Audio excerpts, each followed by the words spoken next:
Hello everyone and welcome back to my channel. My name is Anna and this is Read and Play, the series where I review fantasy books while playing video games. And today I'm gonna continue my Dark Souls 3 playthrough as I explore the Smoldering Lake while talking about a book which receives some mixed reviews from the reading community. And that is Black Leopard, Red Wolf by Marlon James. The reason behind the mixed reviews is the fact that the book is a little bit too graphic and it touches upon some controversial topics. If I began to list all the trigger warnings, YouTube would probably age restrict my videos, so let's just say that if you are sensitive to any form of violence, you should probably avoid it, because it has every form of that. As for me, well, I love reading books which are weird and intense and wild and controversial, books which discuss some heavy subjects, or are simply just unsettling, so honestly, I didn't have a problem with that. Although there are things that I love about this book, there are a few stylistic choices the author made which I didn't necessarily like, but without any further ado, let's dissect this story.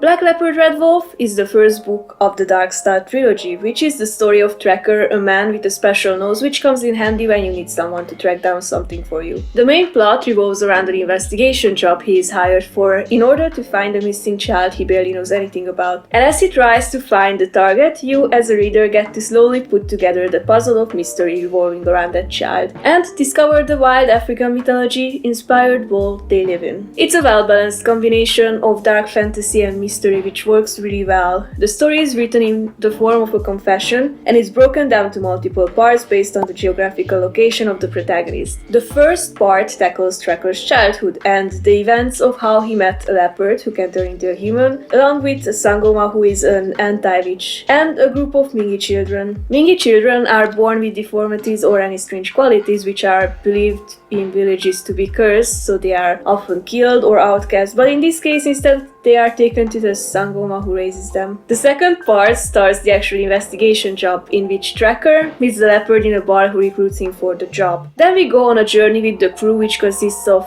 a witch, an ogo, which is something like an orc I guess, and a few more people to find the lost child. Along their adventure we get to discover bits and pieces of each member's past, which was often devastating. Out of all the flashbacks, probably the hardest one to read was something about Tracker's past, which made quite a few people put down the book or definitely affected their rating of the book. So if you want to read this book, be prepared to be heavily grossed out. Also, this is a massive book, and given the oftentimes exhausting writing style and scenes, it took me a month to get through it, but the main plot is so great it was totally worth it. Though I feel like it could have been trimmed down a bit, and here's how. Tracker had a large team of people and other creatures on his side to finish this job, and oftentimes when he made a discovery, he described it in great detail as the narrator. Then he returned to his team and explained it to his team again in a dialogue. So some scenes which appear in the narration reappear as a dialogue, and I don't know what the stylistic choice behind this type of plotting was. If there was anything different in Tracker's retelling, like if he withheld information or tried to mislead his crew, that would have made sense, but it was pretty much the same information the narrator already told the audience, so I feel like it was redundant. All in all, given the mystery elements, the flashbacks, and the way you get to discover the world around Tracker throughout the story, I think this book has a great plot regardless of the repetitions and the often too graphic scenes. And the ending was spot on.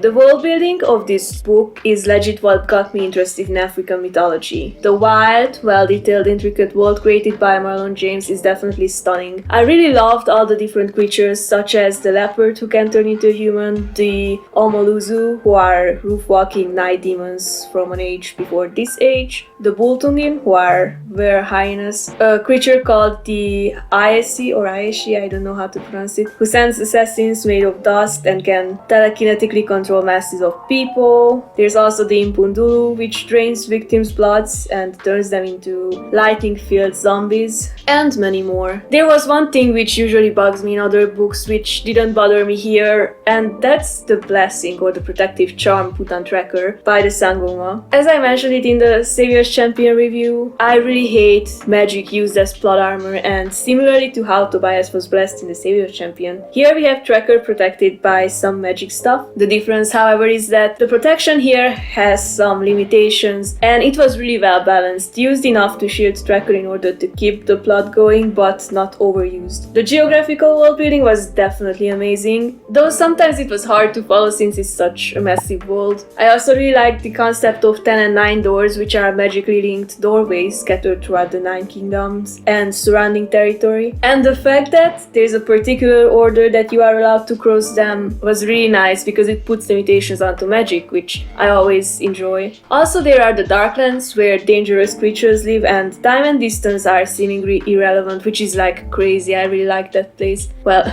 not really. I really liked reading about that place, but I would never like to experience it firsthand. The culture of world building is the strongest part of this world. Throughout the story we get introduced to various different cultures with different beliefs, mentalities, moral values, worldviews, and traditions, which was really exciting. The beliefs of the village versus the beliefs of greater cities were interesting to read, and oh my god, the strangest one was this place called the Lingo. I can't really talk about it because I don't want to spoil the story, but believe me, there were some revelations about that world which managed to shock even me who likes to read weird and gory stuff, so yeah. All in all, the world building was definitely my favorite part of the story. Throughout the story we get to meet a handful of interesting characters, and the dynamics between them are absolutely amazing. Each and every one of them has a completely unique and memorable personality, with outstanding beliefs and worldviews which make them easily distinguishable despite the large number of characters. Tracker is a great narrator, and the fact that there's kind of a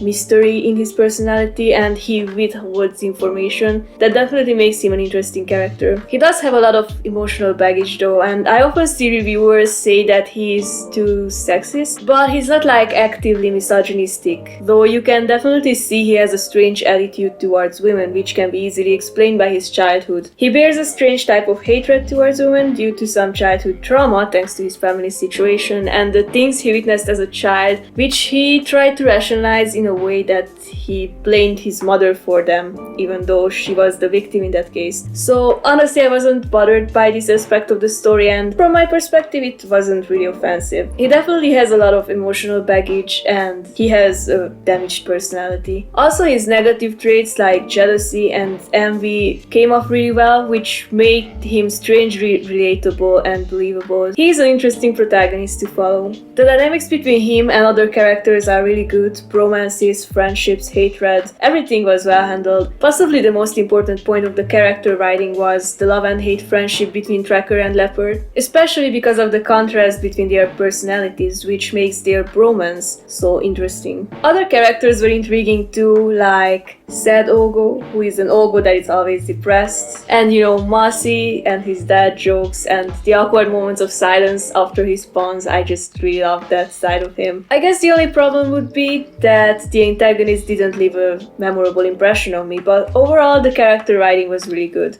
Marlon James definitely has a strong authorial voice. Writing this story from first-person perspective, as Tracker's confession, was definitely a great choice. It grabbed my attention from page 1 with the sentence, "The child is dead, there's nothing left to know." The narrator put a lot of effort into sensory depictions, especially describing smells, which was often gross. But as gross as it was, it helped to show the way Tracker experienced the world. The character descriptions were interesting too, with memorable character introductions like here, the first description of the leopard turning into a human. The leopard crouched down on the ground, then rolled on his back and stretched and shook like he had sickness. He growled again like a dog hit with stone. His front legs grew long, but his back legs grew longer. His back widened and sucked up his tail. The fur vanished, but he was still hairy. He rolled until we saw a man's face, but eyes still yellow and clear like sands struck by lightning. Hair on his head, black and white, going down to his temple and his cheek. Also, there were quite a few quotable lines such as, "A man will suffer misery to get to the bottom of truth, but he will not suffer boredom,"